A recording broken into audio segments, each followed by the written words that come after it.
Assalamualaikum warahmatullahi wabarakatuh. Saya Fauzan Sajidan dari Prodi D3 Teknik Komputer Universitas Duta Bangsa Surakarta. Di sini saya ditemani oleh teman saya.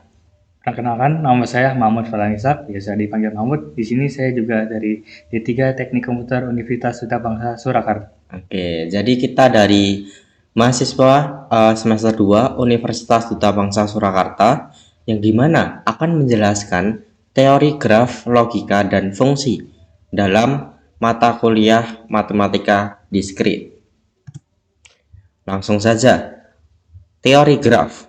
Penerapan teori graf pada kasus pedagang bakso keliling di wilayah Jalan Dahlia Raya. Nah, untuk teman-teman, apa sih graf itu? Graf merupakan metode yang digunakan untuk mengaplikasikan objek-objek diskrit dan hubungan antar objek-objek tersebut. Sehingga secara sederhana, graf disebut juga sebagai kumpulan titik-titik yang dihubungkan oleh garis-garis tersebut. Mengapa graf itu diperlukan? Poin pertama, karena untuk penerapan graf pada pedagang bakso keliling yang berjalan di beberapa titik, salah satu teori graf yang dapat diterapkan adalah teori graf jalur terpendek. Teori ini masuk ke dalam lintasan tertutup karena berawal dan berakhir pada simpul yang sama. Maka untuk mencari jalur terpendek antara dua titik graf dalam graf tersebut, dalam kasus ini dapat digunakan untuk mencari jalur terpendek bagi pedagang bakso keliling dari satu titik penjualan ke titik penjualan lainnya. Poin kedua, hal ini setiap titik penjualan bakso dapat diartikan sebagai simpul dalam graf, sedangkan jalan antar titik penjualan dapat diartikan sebagai sisi antara simpul-simpul tersebut. Setiap sisi dapat diberi bobot, jarak, atau waktu tempuh antara dua titik penjualan yang terhubung. Untuk yang terakhir, yang ketiga, dengan penerapan teori graf jalur terpendek, pedagang bakso dapat mengidentifikasi jalur terpendek atau jalur dengan waktu tempuh tercepat dari satu titik penjualan ke titik penjualan lainnya. Ini dapat membantu mengoptimalkan rute perjalanan dan penghematan waktu serta biaya transportasi. Nah, di sini persoalan pedagang bakso keliling diberikan sejumlah daerah dan diketahui jarak antar daerah. Tentukan jarak terpendek yang harus dilalui seorang pedagang apabila pedagang itu berangkat dari daerah asal dan berhenti di setiap daerah. Tepat setelah itu, kembali lagi ke titik asal keberangkatan. Untuk menggambar di sini menggambar bentuk jalan Dahlia Raya.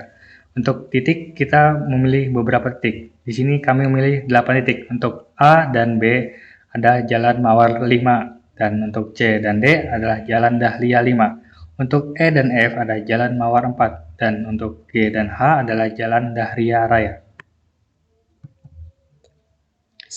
Untuk pertama, langkah awal pertama. Langkah pertama yang harus dilakukan adalah membuat simpul-simpul jalan Dahlia Raya tersebut. Peletakan simpul-simpul tersebut bebas karena tidak akan terlalu berpengaruh terhadap apapun. Oke, di sini terdapat denah yang dimana sudah dijelaskan dari Mas Mahmud.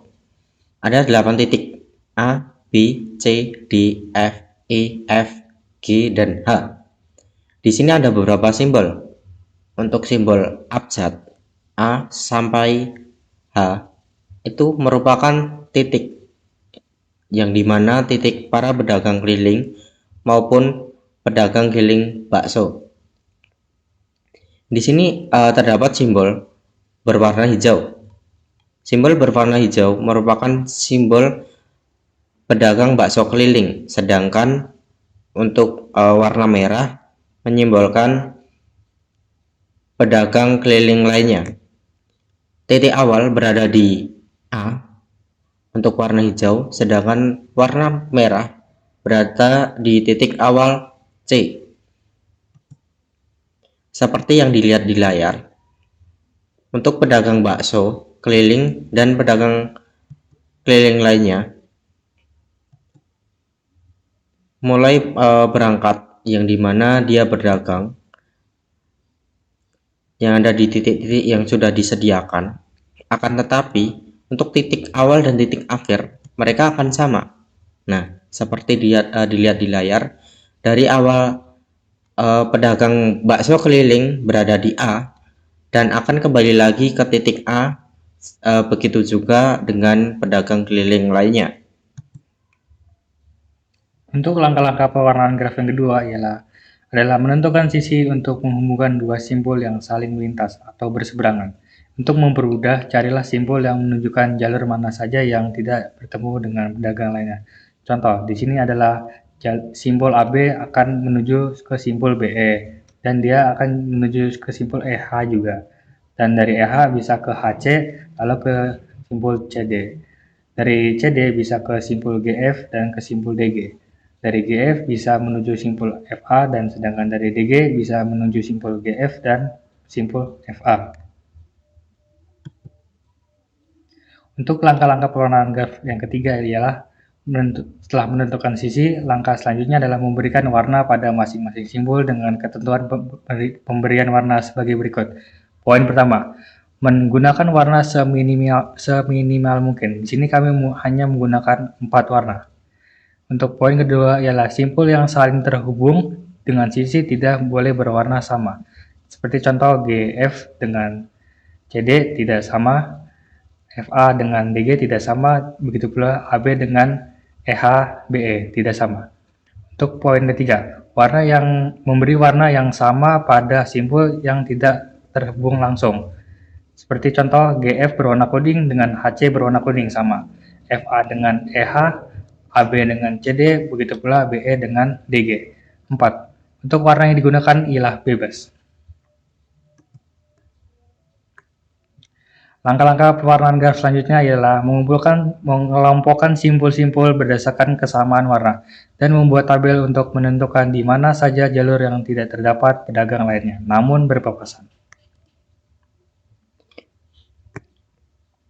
Di sini pengelompokan simpul berdasarkan pewarnaan graf di slide sebelumnya, maka didapatkan satu kondisi pedagang bakso keliling yang berpapasan dengan pedagang lainnya.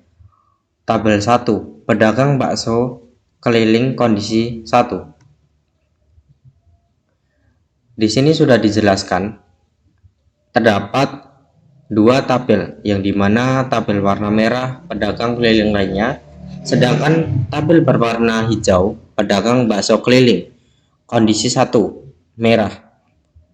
Pedagang keliling lainnya mempunyai titik awal yang berada di C dan akan berdagang lagi di selanjutnya ke titik D, G, F, A, B, E, H, dan yang terakhir C. Sedangkan kondisi 1 hijau akan bertitik mula di A dan akan berlanjut ke B, E, H, C, D, G, F, dan A. Kesimpulan, pada kasus pedagang bakso keliling, secara sederhana untuk simpul yang memiliki warna berbeda tidak akan saling terhubung dengan simpul yang memiliki warna yang sama. Dalam kasus ini, pedagang bakso keliling hanya berpapasan dengan pedagang keliling lainnya, dan perlu diingat keduanya tidak akan saling berdagang dalam satu tempat yang sama secara bersamaan. Sekian dari presentasi kami, mata kuliah Matematika Diskrit, semester 2 untuk UAS. Apabila ada salah kata, mohon maaf. Wassalamualaikum warahmatullahi wabarakatuh.